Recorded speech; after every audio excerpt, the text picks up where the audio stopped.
So I think Samsung has a bit of a problem right now. As the biggest player in the Android space, the company really isn't innovating as much as they did in the past, and it feels like they're surviving on reputation rather than leading from the front. Why is that a problem? And why is this potentially a good thing for other OEMs? Well, let's get into it. From Samsung to Xiaomi, if you want more Android content, news, opinions and more, then stick around, hit that subscribe button and join the crew. I'd really love to have you, and it would help me out more than you know. So in most markets around the globe, there are two big players, Samsung and Apple. Drill down into their data and Samsung absolutely dominates the Android space. According to the latest figures, Galaxy phones actually account for almost 1 in 4 Android phones sold. That's a huge volume of devices. Good things don't last forever, as we all know. Look at the admittedly different Huawei situation. Samsung undoubtedly benefited there when Huawei were basically ejected from the market. But with brands like Xiaomi now sitting at around 11% of the market, or 1 in 10 Android phones sold globally, there is a very real possibility that Samsung could have more competitors if there is little progression in their hardware efforts. Something that does seem pretty clear to me and many of you out there as of late.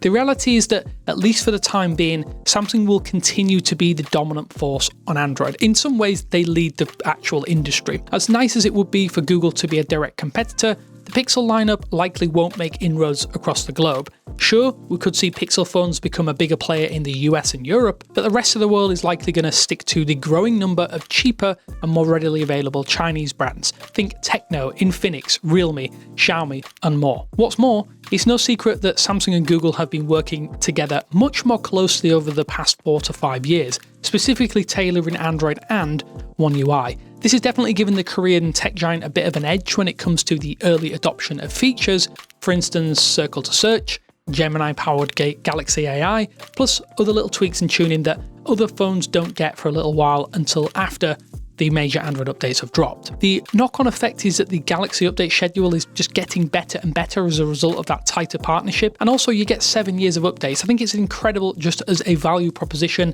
and on top of that, One UI is potentially one of the best versions of Android now. It's the most important progression point for Samsung in recent years. Arguably, it's the biggest in my humble opinion. I think it's fantastic, but it doesn't detract from some of the other problems Samsung has. And as I stated, right now Samsung is sitting pretty, but the past couple of releases of their flagship lines, for instance, the S24 and S25, while competent devices and impressive, haven't been major leaps. The industry isn't developing at the rate it did, say, a decade ago, but there are still areas where improvements and vast improvements can be made. The gap between Google and Samsung has closed drastically. The gap between Samsung and the likes of Xiaomi, Oppo and OnePlus is now razor thin. The competition is getting better and closer. The Galaxy Fold is a really prime example of this. It's barely evolved since the 3rd or 4th generation, and Honor even has a better foldable, Oppo has a better foldable, OnePlus has a better foldable, but the only saving grace for Samsung is that these devices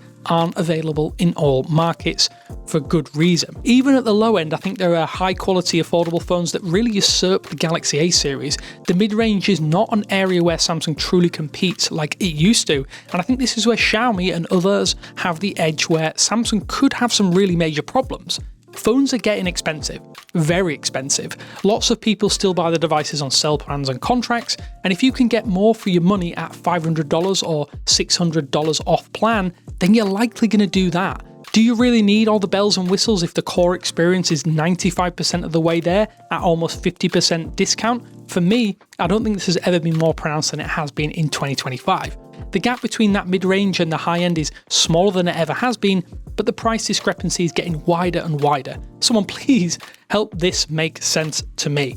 This, I think, is where Samsung is weaker than a lot of the other Chinese OEMs out there, and there's almost a focus on the top and bottom of the market from Samsung without much due care and attention being paid to that succulent middle ground. Price segmentation is really important for any brand, and I do think Samsung needs to be more aware of this, as the value proposition is not quite where it should be across that entire Galaxy lineup like it maybe was in the past. You can also see some issues with a lack of progression in a lot of areas. For example, on Galaxy S phones, the camera systems haven't really changed over the past few years. Conversely, Vivo, Oppo, Xiaomi, those guys are putting out insane systems on the back of their phones and having huge sensors, impressive hardware, and really starting to push the boundaries of mobile photography.